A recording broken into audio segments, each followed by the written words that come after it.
All right, we're live. Welcome, one and all. It's been a hot minute. When was the last table talk? A good while ago. It was a fair amount ago. Yeah, it was. I want to say like 3 weeks ago. Yeah, 3 weeks ago. It might be 4 weeks ago. No, it was 3 weeks ago. All right. Yo, Slug, what's up? YouTube's such an interesting thing. I guess it's just proof that the whatever your messaging is like really important, because does it say shadows that laugh? It shouldn't. It does. I don't know why the YouTube part of this just keeps messing up every time.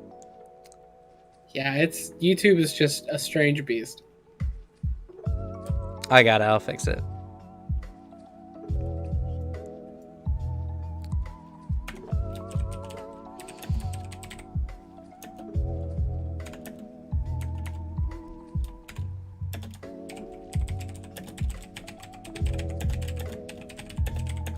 Sorry, I'm late for the sesh.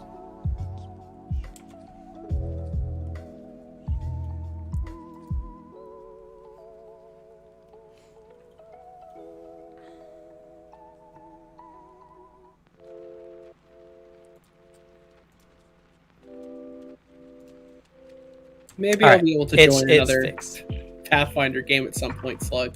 Some point. Possibly not this quarter, because holy shit, I got a lot of stuff on my plate. It's supposed to be an easier quarter. Yeah, that was my thought. And every class is like dumping more and more shit on me.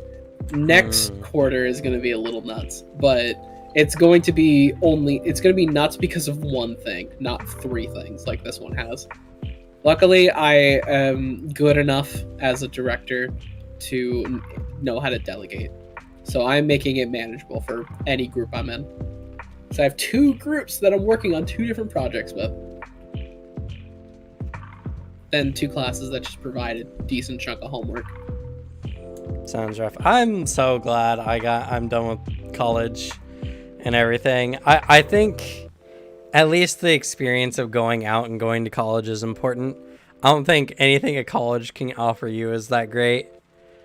But, you know, I just have never met too many people personally who actually did something with their college degree. I have a few opportunities that they're going to give me outside the moment I end school. Like, apparently they're going to put me in contact with like actual studios. And as well, I am currently getting access to really, really good film equipment. Like, holy shit, some really nice cameras to create a really good reel that I can use as a resume. So that's what my college is doing. Most other like degrees, I kind of agree. I think it's also kind of a scam. However, in my field, I'm being provided with like some really high-end like 4K cameras to use to create student projects that I can like prove that you should hire me with. That's fair. Yeah. I mean, I do agree though that most of college is a straight up scam. I'm also probably biased because I went to a scam school. Oof. So, you know, but I did learn graphic design, which has become useful as time has progressed. Dave taught me how to use Adobe Premiere, so that's a pretty good skill. Yeah, actually, also same. I obviously I had to get better at it again after not doing it for so long, but I edited my most recent video in like an hour and 45 minutes. It's a good turnaround. That's a good turnaround for an 11-minute video. I also produced an 11-minute video. That's unheard of. Yeah. 15 yeah, most of my other ones are like 20 minutes, like on average. Even though I said I wanted to make shorter videos.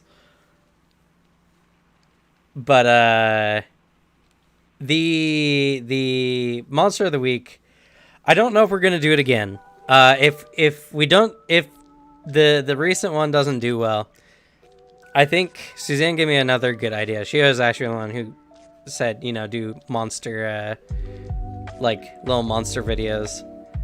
But I think what I might do is like character inspiration videos where I just talk about in the Pathfinder setting, like interesting backgrounds or like inspirations for character ideas using the world's lore and locations and stuff like that. And the first video I'm going to be doing is called Scions of Hell. Yo, fucking the children of Chiliax. Because Chiliax is such an interesting region in itself, and in a region where like devils are very commonplace, and signing a devil deal is not necessarily unheard of. Not only that, but like their queen literally just has everyone under her have a contract like overlooked by Asmodeus himself. It's just really sick. And yeah, I want a character. I want that. I want to be a scion of hell. Holy shit. Mm-hmm. Give me that. Let me do that. So I might make quick like 10-minute videos on different areas, giving some cool background ideas. I know one of the things as a DM that I'm really good at is taking what a player wants to do and giving them either grounding in the world or expanding their idea to make it more interesting. So I agree. You are good at that. That will be what I'll make for my midweek's video if Monster of the Week doesn't do well. Fair. I like the Monster of the Week stuff. I think it's a cool idea. I hope it picks up. You might just have to do a few basic bitch like monsters everyone knows about. It's like get the thing out, but I don't know. Yeah, I've absolutely loved the thumbnails that have come out of it though. Both the thumbnails. They're really strong thumbnails. They're really good. They're good creatures for it, to be fair. In fact, they have like that same kind of red tone in both of them, a pinkish red tone. And the Hadronix is so cool. I don't know if you've looked at that video, but it's like a large bioorganic magic aberration creature that when you hit it, it can use a reaction to gain resistance to that type of damage for the round. Oh shit. And then it can use that, and its arms turn into weapons based on that. And it has an energy core that it can use to amp up its arms to make them do extra damage for a minute. That's pretty cool. Holy shit. It's really cool, but the coolest thing about it is they actually have a really good lootable aspect to them. They have like a very interesting thing for looting that changes like how you might view how runes affect weapons. I don't want to get into it because it's a really good point, and I want people who watch this VOD to go check that video out, so go do that. But it's a really cool creature.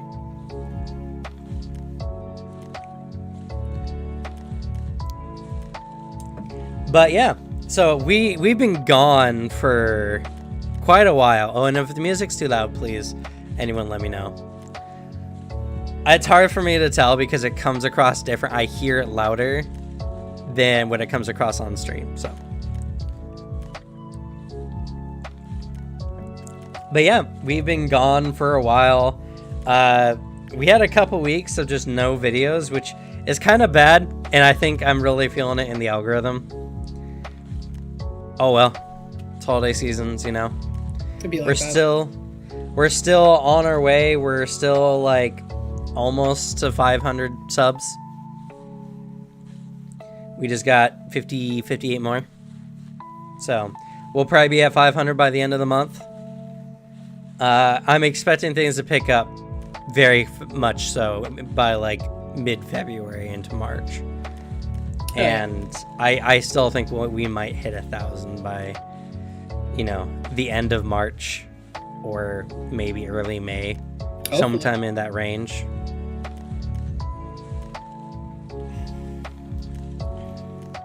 Especially now that we're producing 2 videos a week. And I'm blown away by just which classes people like versus don't like. It's so interesting to look at. Now, it's not like 100% because obviously some videos have been around longer and have gotten more views and all that kind of stuff. But it's pretty easy to tell like which ones don't do that well in comparison. The Swashbuckler video, I'm so surprised did as poorly as it did. I'm sad by that. I think that video is really fun. I do too. It has probably some of the best editing of all the videos.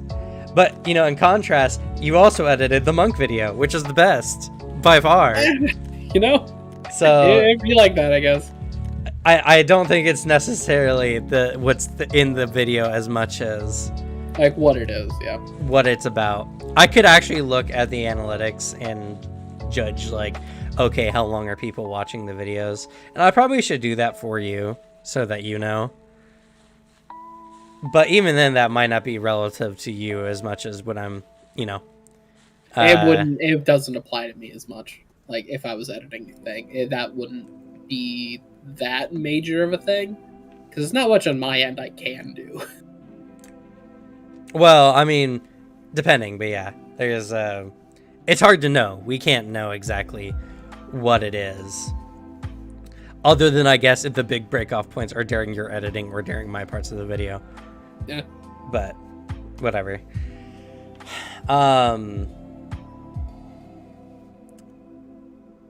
But yeah, like Barbarian I thought was going to do way better.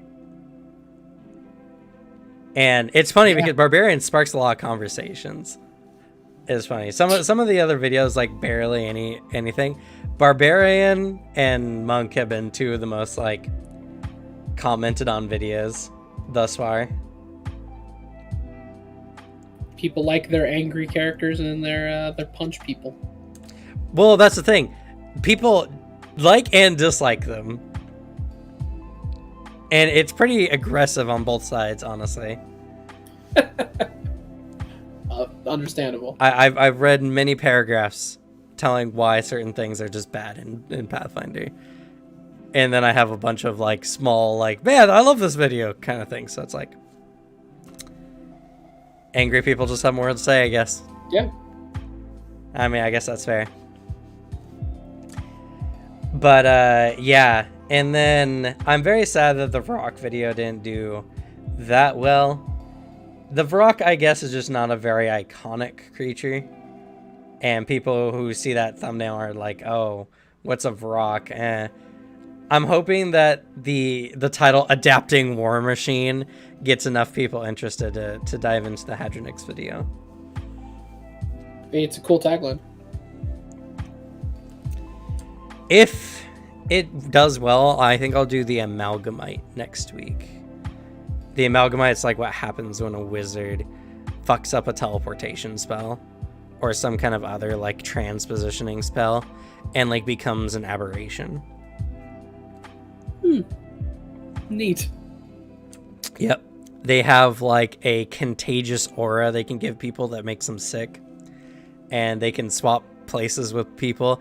They can actually, as a reaction, swap positions with someone else and split the damage of the attack with that person. So you could accidentally hurt your allies if you crit one of these things and they use that reaction. The Amalgamite's a lot of fun. And the whole point of the Monster of the Week videos is to show monsters that I think people don't pay any attention to that are really interesting, but also to show off the interesting mechanics of creatures in Pathfinder. Yeah. Like, it's very rare in 5th edition. Do you feel like a monster has mechanics that you have to work around? Yeah, that's pretty rare. I mean, like, I couldn't say that a character or monster in 5th edition has the Boogie Woogie cursed art. That's what that ability is, just Boogie Woogie from Jujutsu Kaisen. Kinda, yeah. You know, and that's also badass as fuck. That's really fun. I love Boogie Woogie. That I can't remember his name, but he's so Toto. Yeah, Toto's great. Probably my favorite character in the series. He is one of the strongest characters in that series. He is. And his power is so simple too. It's Boogie Woogie. It's Boogie Woogie. He doesn't lie when he says he has a massive IQ. Yeah. Oh, he's so good. I love it. It's absolutely amazing. But yeah, no, because like even with Quentin's pretty proficient in 5e, and I've played in some of his like big boss battle games, and I never felt like there were certain mechanics I had to get around. The most mechanical thing was like an enemy could turn invisible or teleport, and kind of having to work around that. But like other than that, that's not very mechanical. Well, like the Vrock literally has these, like has this pollen or spores or whatever that cause green vines to start growing through your body. And if you have like holy water on hand, you can douse it and stop it instantly. That's really cool. Yeah. Shame 5e doesn't have it, but we don't want to turn this into yet another stream where we just shit on 5e. It just happens. It just happens. And to be fair, for 5e, it's not necessarily better for extra complicatedness and battles like that, complexity. Because the game is supposed to be like an intro into tabletop almost, in a sense. And, you know, making your players try to figure out boss mechanics is not the best way to introduce them to a game. Maybe for later stuff. Yeah. But definitely not for earlier stuff.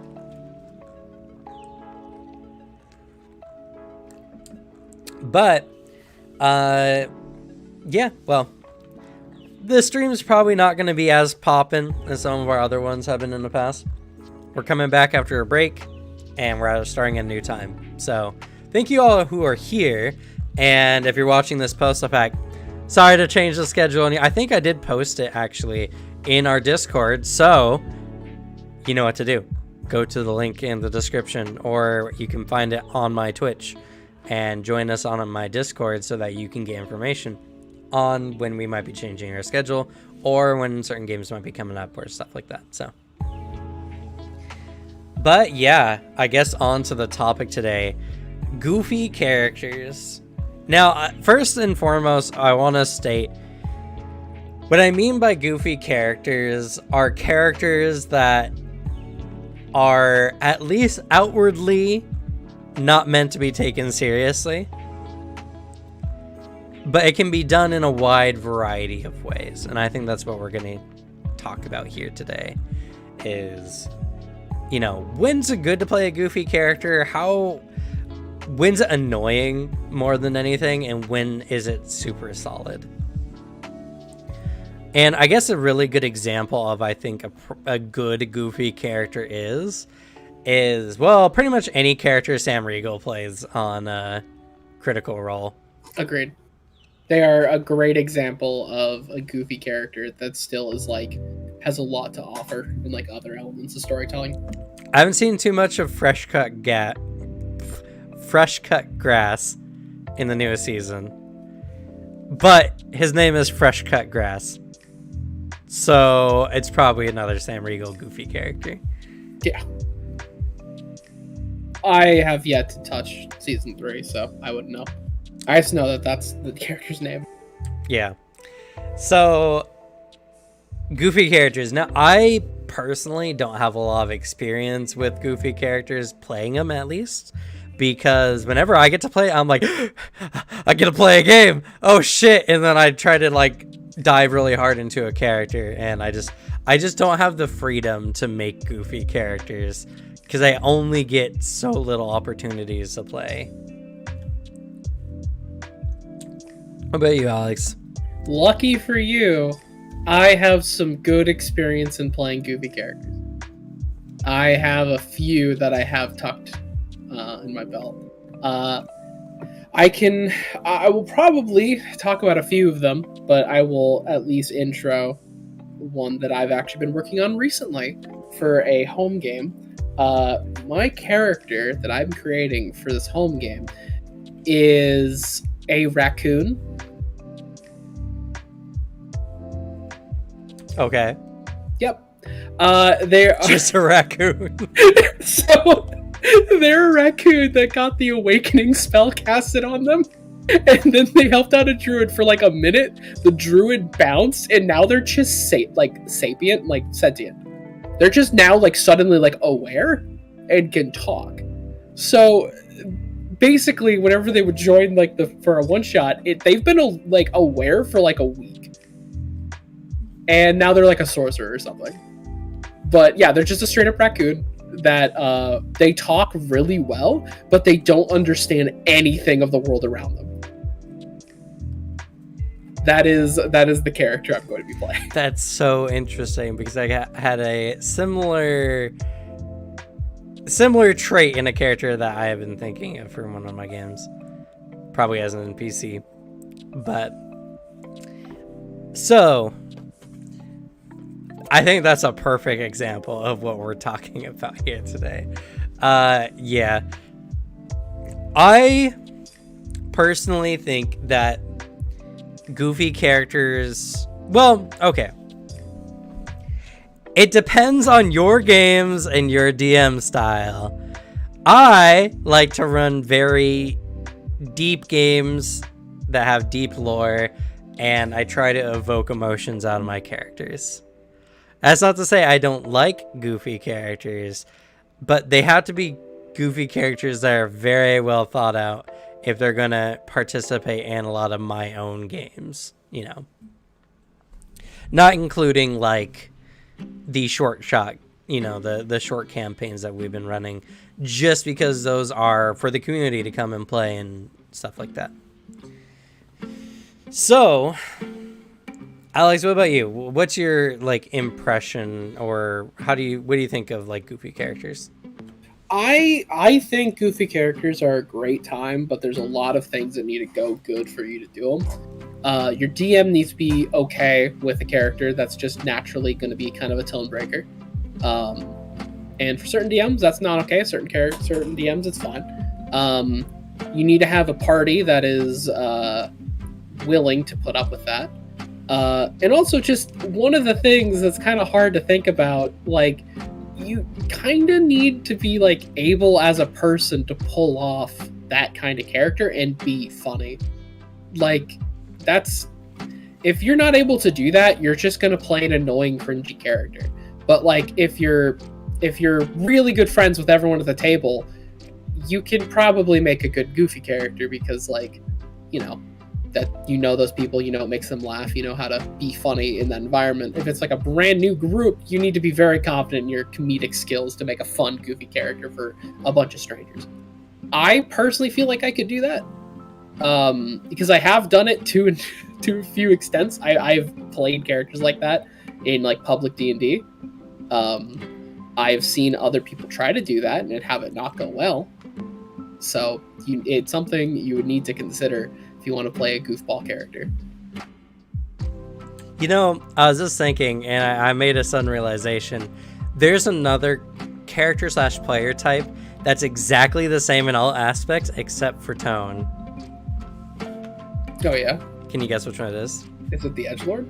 It is the Edgelord. Yeah, good Straight guess. up opposite. It's legitimately the same thing in everything, except if you're playing an Edgelord, you have to actually be cool to play an Edgelord. Yeah, I can't play an Edgelord. I know myself. I can't do that. Like, I cannot keep that tone up because I would find myself annoying and cringy as fuck by playing that. I would be like, this is lame. I don't want to do this. And I would give up partway through. I could never be an Edgelord because I would have, like, it, or at least in person, because I'm the most, like, harmless looking individual on the planet. Not really. But, like, at the table, people could not take me seriously looking at me. And, like, my so often worn, like, candy corn shirt. I do not impose in any way intimidating or imposing figure. So I'm also, as a person, not able to be that serious. And as I view it, kind of up your own ass. The most I can do is I can play a character like our Monday game. I can play Sebastian, which that requires me to be callous and like stoic. I can do that, but if you watch any of the videos of me playing this character, the moment he stops talking, I'm back to like smiling and stuff. Because the problem is I have fun playing D&D, and it's hard to pretend that I'm not having fun. That's fair. That's fair. I'm a DM, so like, I can portray intimidating characters well enough.